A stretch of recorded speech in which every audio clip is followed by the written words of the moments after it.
Diversification is so important. And you ask about diversification across asset classes.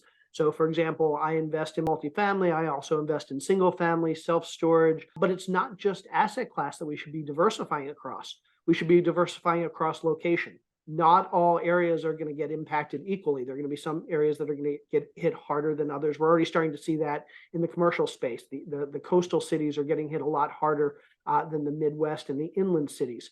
So make sure you're diversifying across locations. Make sure you diversify across exit strategies. So don't just buy properties that are stabilized, also buy some new development. Also diversify across operators.